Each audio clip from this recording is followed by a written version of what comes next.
Сабағымызды бастайық. Бүгін шеберлік сабағын өтейін деп жатырмын. Сіздерге құрақ өнері бойынша шеберлік сабағы. Бұл шеберлік сабағы өткендегі мәнісіміз, әмеңіздің үйіңізде құрақ көрпешелер бар.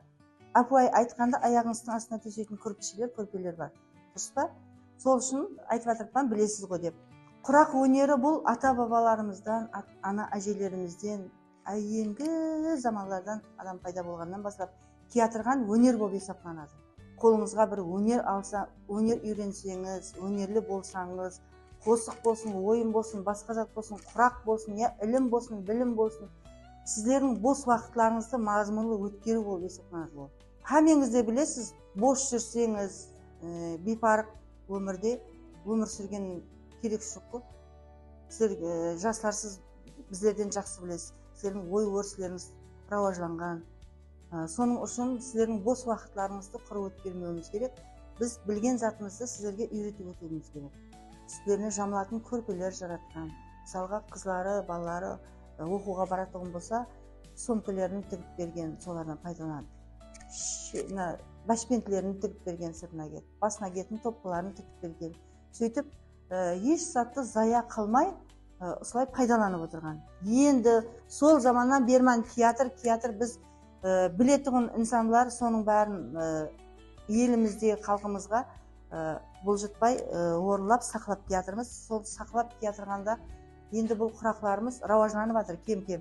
Мінекей мынандай әрқилы тауарлар бар, тауарлардан, әрқилы материалдардан тігіп, әрқилы реңлері менен осындай нақыслар шығарып тігіп рауаждандырады.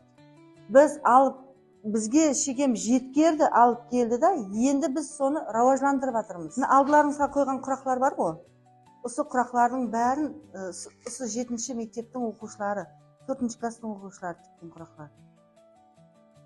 Айзия деген қызымыз бар, Нұржамал деген қызымыз бар, Жасмина деген қызымыз бар.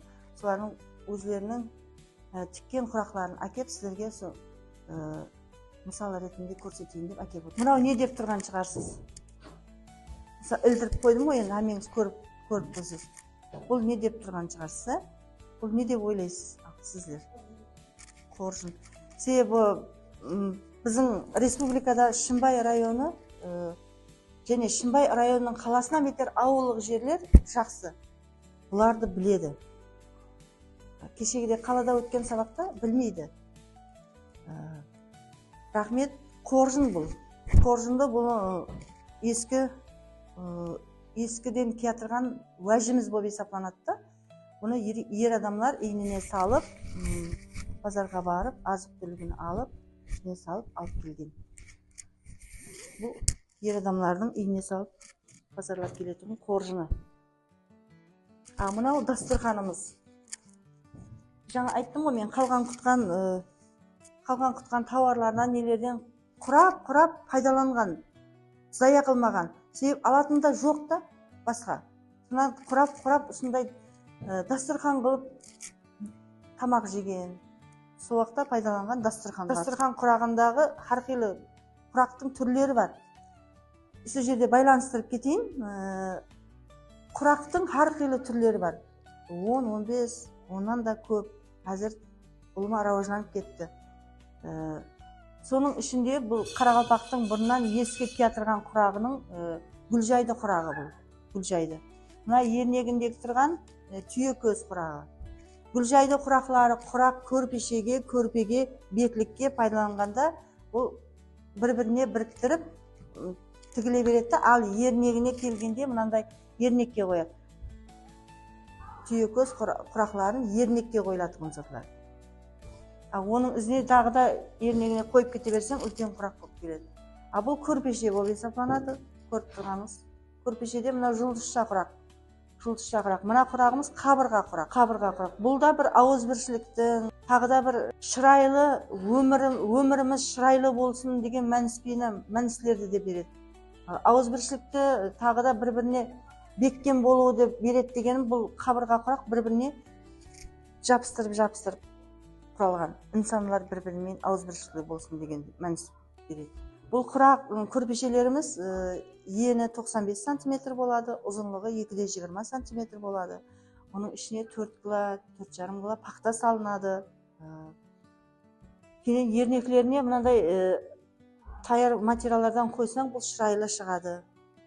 Өзінің реңіне қарап қоя бересің. Мысалға, мынаның ернегінен қызыл қойсаң да шырайлы шығады.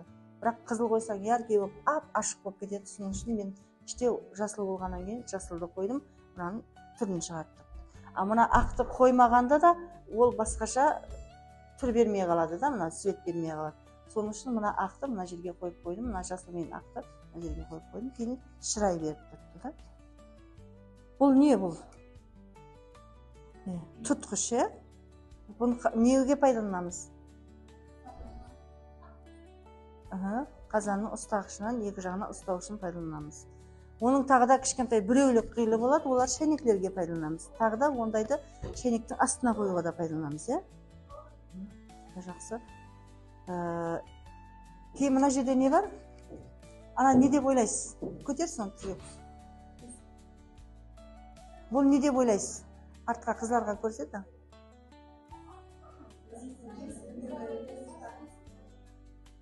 Бесікті байлайтұғын деп айтпаймыз. Бұны бесікке пайдаланатұғын уәжіміз бұл қолбау деп айтылады. Бұл екеу болады. Екеу қоя, екеу болады. Біреуін аяқ бетін байлаймыз, біреуін қол бетін байлаймыз. Қолбау деп аталады. Рахмет, отырың. Мынау не? Бұл кішкене көрпеше, бұл үстелшілерге, отырықшыларға қоятын көрпешеміз. Бұл көрпешеде мінекей шырайлы болып тұрыпты. Har xili қарап тұрсаң гүл көрінеді. Маған гүл көрініп тұр, сізге гүл көрініп тұр па мынадан? Қай жерлерінен гүл көріп тұрсыз? Қандай гүл көріп тұрсыз? Мынада гвоздика гүл көрініп тұр мінекей, Көрдің ба? Бұлайым солай. Мынау жұлдызларды көрсетіп тұрыпты. Мынау қабырға жаңа айтқандай ауызбіршіліктің, тынышлықтың белгісі болып тұр. Айланып келгенде барлығы сөйлейді бұлар, не? Ішіне кіріп кетсең, мыналардың бәрі сөйлейді. Алдыңыздағыны көрсетіп жіберіңіз. Не деп ойлайсыз мынаны? Сумка. Жаңа мен айттым ғой, еш саты болмаған, болмаса да балаларын оқуға жіберу керек болған.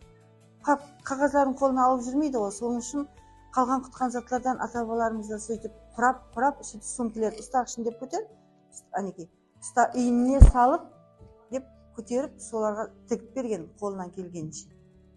Сөйтіп пайдаланған затлар, енді көз алдыма елестетіп, мен тігіп қойыппан да, соны сондай папкелер, сумкелерді пайдаланған. Мынау шырайлы отыр, көзді тартады. Қарап тұрсаңыз, жаңа айтқандай, мына бір төртмешлік. Соған төртеуін тіккенбізді, міне, төрт жұлдызша құрағын тіккенбізді.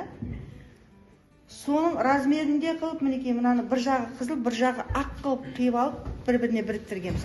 Бәрі айланып келгенде мына бір размерде де, сөйтіп бір-біріне біріктіргенбіз, сонан айланып келгенде мына құрақшық пайда болған. Мынау, мінекей, мынау, Көрдіңіз ба? Мынау, Қарап тұрсаңыз, міне, мына нағыз мынау болып тұр. Бірақ мынада еш сат жоқ, Мен мынаның орнына сұлу болу үшін мына жұлдызша құрақты қойғанмын да. Сонымен сұлу болып шыққан.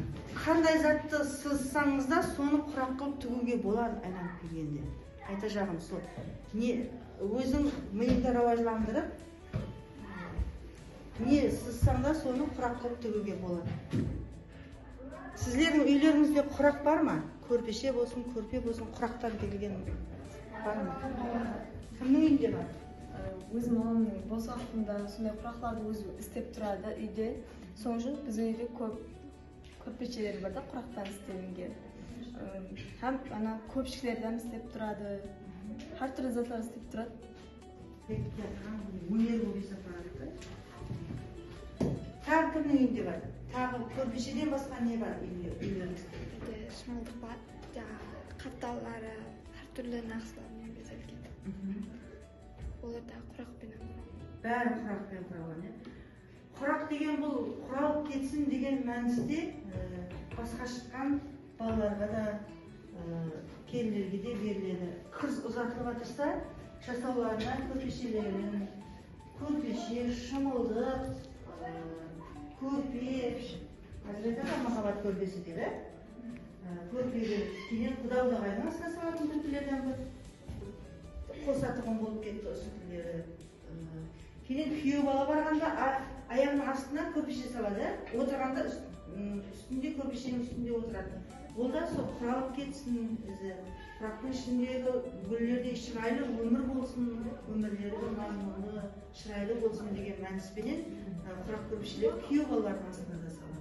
Және екі балаларға көпшік қосады, оларда бала шағалы болсын, өніп өссін деген мәніспенен сондай балаларға да балалардың көпшігін, детский көпшік деп айтады, салады.